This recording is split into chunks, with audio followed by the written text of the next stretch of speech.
Mega Sableye details, a Pokemon Eevee friendly tournament, and a Gotta Catch 'em All charity event. I'm Dookie Shed, and this is the PokéMonday Show.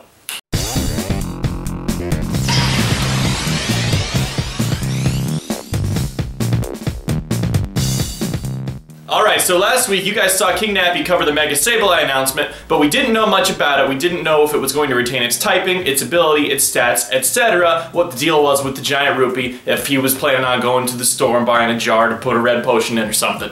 Well, now the details have finally been revealed. We know that Mega Sableye is going to retain its Ghost Dark typing, leaving it with only one weakness, which is Fairy. Its ability is going to change from Prankster to Magic Bounce, which was kind of the big question we all had, because Sableye's usefulness kind of always depended on Prankster. But instead of Sableye being able to sneak a status effect onto your opponent first, now what you're going to be able to do is switch Sableye into your opponent's status afflictor and bounce it back on them. When Sableye Mega evolves, it's going to get higher special attack and defense, but reduced speed. Also, what's interesting is a dramatic increase in weight, presumably because it's carrying a giant rupee. Now, the weight thing probably isn't going to make too much of a difference, but it looks like, based on what we've seen with previous Megas, Mega Sableye will probably be a pretty ferocious tank, almost along the same lines as Sylveon, but defense-based rather than special defense-based. So, personally, I'm not looking forward to getting walled by this thing. An exciting new Pokemon-friendly tournament is almost upon us, the Eevee friendly, in which you can only use Eevee and its evolutions to participate in a rotation battle against players all over the world. You can sign up for the Eevee friendly July 3rd through July 10th, and the competition runs from July 11th to July 13th. Now, you're only going to be allowed to use Pokemon caught or bred in the Kalos region, so no transfer stuff is going to be available, probably because they want to minimize the cheating factor. And you're only going to be able to use 4 in battle, but you can register up to 6, and like I said, it's Eevee and its evolutions. That's all that's allowed. And all participants will be awarded 1,000 Pokemiles, so yay! Those. And I do believe now it is time for some Mega Man news!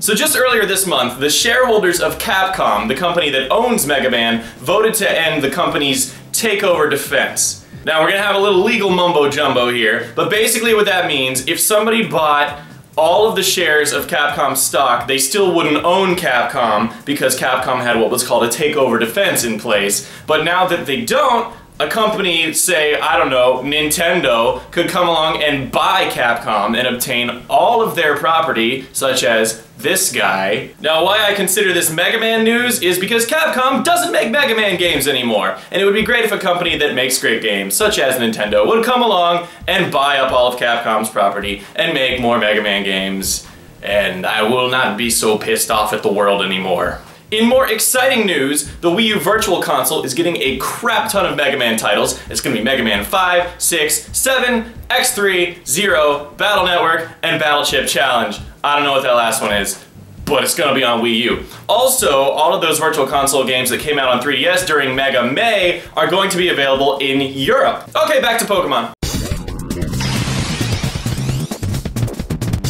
In this week's Community Spotlight, we've got the Speed Gamers live stream in which they're catching every single Pokemon in order to benefit charity. All the money's going to St. Jude's Hospital. They're catching all 718 Pokemon over the course of a week. They started on the 20th, they're going to the 27th, and it's epic and crazy, and it's for a good cause. So I'll put a link down in the description. If you guys want to go check them out, see what they're up to, see what their progress is looking like, support them. I know yesterday they had about 1/4 of all the Pokemon caught, so that's pretty impressive. They've got a little while to finish it. Anyway, I'm super excited to see how it goes. You guys head over to TSG.tv, check out their live stream, support them, donate, help St. Jude's Hospital, help the children fight the diseases, because man, that is just a battle worth fighting if there ever was one. So that's it for your PokéMonday show today. I'll see you guys in about a month. Make sure you subscribe to the PokéMonday show for weekly Pokemon news to make your Mondays a little less sucky, even though it's summer. Hey, it's summer, that's cool. But still, Monday is a day. So subscribe to the PokéMonday show, or I'll kill you.